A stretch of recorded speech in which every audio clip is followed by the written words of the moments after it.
ಮಂಡ್ಯದಲ್ಲಿ JDS ticket ಯಾರಿಗೆ? ಕುಮಾರಸ್ವಾಮಿಗೆ ಸಿಗುತ್ತಾ? ನಿಖಿಲ್ ಸ್ಪರ್ಧೆ ಮಾಡ್ತಾರಾ? ಅಪ್ಪ ಮಗನಿಗಾಗಿ 2 ಕ್ಷೇತ್ರದ ಮತದಾರರು ಫೈಟ್ ಮಾಡ್ತಾ ಇದ್ದಾರೆ. ಕುಮಾರಸ್ವಾಮಿ ಮಂಡ್ಯದಿಂದ ಸ್ಪರ್ಧೆ ಮಾಡಲಿ ಅಂತ ಹೇಳ್ತಾ ಇದ್ದಾರೆ. ಆದರೆ ಚನ್ನಪಟ್ಟಣ ಬಿಟ್ಟು ಹೋಗೋದಕ್ಕೆ ಬಿಡೋದಿಲ್ಲ ಅಂತಿದ್ದಾರೆ ಮತದಾರರು. ಮಂಡ್ಯದಿಂದ ಸ್ಪರ್ಧೆ ಮಾಡೋದಾದ್ರೆ ಚನ್ನಪಟ್ಟಣ ಬಿಟ್ಟು ಹೋಗಬೇಕಾಗತ್ತೆ. ಮಂಡ್ಯ ಬೇಕಾದ್ರೆ ನಿಖಿಲ್ ಸ್ಪರ್ಧೆ ಮಾಡಲಿ ಅಂತ ಹೇಳ್ತಿದ್ದಾರೆ. ಕುಮಾರಸ್ವಾಮಿ ಅವರು ಚನ್ನಪಟ್ಟಣದ ಶಾಸಕರಾಗೇ ಇರಲಿ ಅಂತ ಒತ್ತಾಯಿಸ್ತಾ ಇದ್ದಾರೆ. ಆದರೆ ಎಚ್ಡಿಕೆ ಮಂಡ್ಯದಿಂದ ಸ್ಪರ್ಧಿಸಿ ಅಂತ ಕೂಡ ಅಲ್ಲಿನ ಸ್ಥಳೀಯ ನಾಯಕರು ಕಾರ್ಯಕರ್ತರು ಒತ್ತಾಯ ಮಾಡ್ತಾ ಇದ್ದಾರೆ. ಎಚ್ಡಿಕೆ ಗೆದ್ದಾದ ಮೇಲೆ ಚನ್ನಪಟ್ಟಣದಿಂದ ನಿಖಿಲ್ ಸ್ಪರ್ಧೆ ಮಾಡಲಿ ಅಂತ ಒತ್ತಾಯಿಸ್ತಾ ಇದ್ದಾರೆ.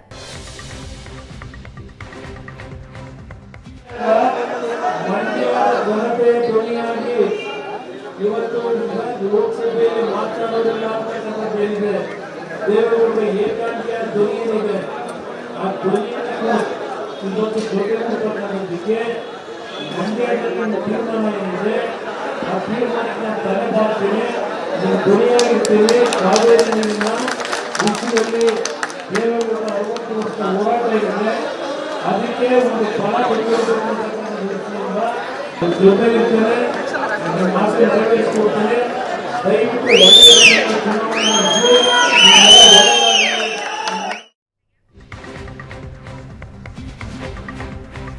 ಕನ್ಫ್ಯೂಷನ್ಸ್ ಇದೆಯಾ? ಇನ್ನು ನಿಲ್ಬೇಕಾ ಬೇಡವಾ ಅಂತ ನೋಡಿ, ಕುಮಾರಸ್ವಾಮಿಯವರ ತೀರ್ಮಾನಕ್ಕೆ ಬಿಟ್ಟರೆ ಅವ್ರಿಗೆ ನಿಖಿಲ್ ನಿಲ್ಲಿಸಬೇಕು ಅಂತಕ್ಕಂಥದ್ದಿದೆ. ಆದರೆ ಬಿ ಜೆ ಪಿಯ ರಾಷ್ಟ್ರೀಯ ನಾಯಕರು ಏನೋ ಕುಮಾರಸ್ವಾಮಿಯವ್ರಿಗೆ ಹೇಳಿದಂತಿದೆ, ಬೇಡ ನೀವು ನಿಲ್ಲಿ ಚುನಾವಣೆಗೆ, ನೀವು ನಿಂತರೆ ಎಲ್ಲ ಕ್ಷೇತ್ರಗಳಲ್ಲೂ ಅದರದ್ದೊಂದು ಪ್ರಭಾವ ಇರುತ್ತೆ. ನಿಖಿಲ್ ಪ್ರಜ್ವಲ್ಲೇ ನಿಂತುಬಿಟ್ರೆ ಮತ್ತೆ ಅದು 2019 ರೀತಿಯಲ್ಲಿ ಆಗಬಹುದು ಅಂತಕ್ಕಂಥ ಏನೋ ಒಂದು ಸಲಹೆ ನೀಡಿದಂತಿದೆ. ಅಮಿತ್ ಶಾ ಮತ್ತು ಕುಮಾರಸ್ವಾಮಿ ನಡುವಿರ್ತಕ್ಕಂಥ ಮಾತುಗಳು ನಿಖರವಾಗಿ ಕೆಳಗಡೆ ಬರಲ್ಲ. ಆದರೆ ಬಿ ಜೆ ಪಿ ಹೈಕಮಾಂಡ್ ಮನಸ್ಸಿನಲ್ಲಿದೆ, ಪ್ರಜ್ವಲ್ಲೂ ನಿಲ್ಲೋದು ಬೇಡ, ನಿಖಿಲ್ಲೂ ನಿಲ್ಲೋದು ಬೇಡ, ಎಚ್ ಡಿ ಕುಮಾರಸ್ವಾಮಿ ನಿಲ್ಲಿ, ಇನ್ನೊಬ್ಬರು ಯಾರಾದರೂ ಪ್ರಬಲ ನಾಯಕರು ಒಂದು ಕ್ಷೇತ್ರಕ್ಕೆ ನಿಂತ್ಕೊಳ್ಳಿ ಅಂತಕ್ಕಂಥದ್ದು. ಹೀಗಾಗಿ ಕುಮಾರಸ್ವಾಮಿ ಸ್ವಲ್ಪ ಸಿಟ್ಟಾಗಿದ್ದರು. ಈಗ ಆಪರೇಷನ್ ಮುಗಿಸಿ ಕುಮಾರಸ್ವಾಮಿ ವಾಪಸ್ ಬಂದಿದ್ದಾರೆ.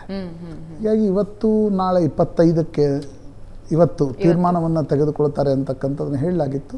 ಪ್ರಾಯಶಃ ಇವತ್ತು ನಾಳೆ ಒಂದು ತೀರ್ಮಾನವನ್ನು ಕೂಡ ತೆಗೆದುಕೊಳ್ಬೋದು. ಮಂಡ್ಯಕ್ಕೆ ಅಂದರೆ ನನಗೆ ಅನಿಸೋದು, ಈಗ ಮೇಲ್ನೋಟಕ್ಕೆ ನೀವು ಹೆಸರು ಹೇಳ್ತಾ ಇದ್ದಾಗ ಮಂಡ್ಯಕ್ಕೆ ಅವ್ರು ನಿಂತು ಗೆದ್ದರು ಅಂತ ಅಂದ್ಕೊಳ್ಳೋಣ. ಚನ್ನಪಟ್ಟಣದಲ್ಲಿ ಸಿ ಪಿ ಯೋಗೇಶ್ವರ್ ಕೂಡ ಇದ್ದಾರೆ, ಬಿ ಜೆ ಪಿ JDSನ ಮೈತ್ರಿ ಕೂಡ ಇದೆ. ಈಗ ಸಿ ಪಿ ಯೋಗೇಶ್ವರ್ಗೂ ಮನಸ್ಸಿನಲ್ಲಿರುತ್ತೆ ಚನ್ನಪಟ್ಟಣಕ್ಕೆ ನಾನು ನಿಲ್ಲಬೇಕು ಅಂತಕ್ಕಂಥದ್ದು.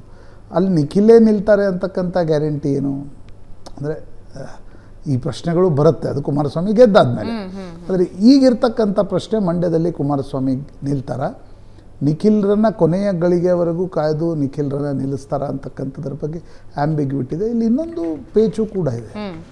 Sumalatha B J P high command ಹೇಳಿದ್ದಾರೆ, ಎಚ್ ಡಿ ಕುಮಾರಸ್ವಾಮಿ ನಿಂತರೆ ಓಕೆ, ಒಬ್ಬ ಮಾಜಿ ಮುಖ್ಯಮಂತ್ರಿ ಅವರ ನಾಯಕತ್ವ ಓಕೆ, ಆದರೆ ನಿಖಿಲ್ ನಿಂತರೆ ನಾನು ಪಕ್ಷೇತರನಾಗಿ ನಿಲ್ಲದೆ ವಿಧಿ ಇಲ್ಲ ಅಂತಕ್ಕಂಥದ್ದನ್ನು ಸುಮಲತಾ ಬಿ ಜೆ ಪಿ ಹೈಕಮಾಂಡ್ಗೆ ಹೇಳಿದಂತಿದೆ.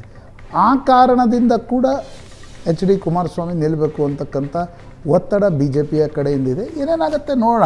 ಆದರೆ ಒಂದಂತೂ ನಿಜ, ಮಂಡ್ಯ ಹಾಸನದ ಟಿಕೆಟ್ಗೆ ಸಂಬಂಧಪಟ್ಟಂತೆ ಯಾರು ನಿಲ್ಲಬೇಕು ಅನ್ನೋದಕ್ಕೆ ಸಂಬಂಧಪಟ್ಟಂತೆ ಬಿ ಜೆ ಪಿ ಮತ್ತು JDSನಲ್ಲಿ ಸಣ್ಣ ಮಟ್ಟದ ಕಿರಿಕಿರಿ ಆಗಿತ್ತು.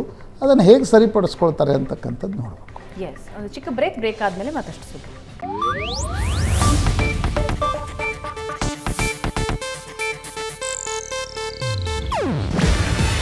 ಇದು ಏಷ್ಯಾನೆಟ್ ನ್ಯೂಸ್ ನೆಟ್ವರ್ಕ್ ಪ್ರಸ್ತುತಿ.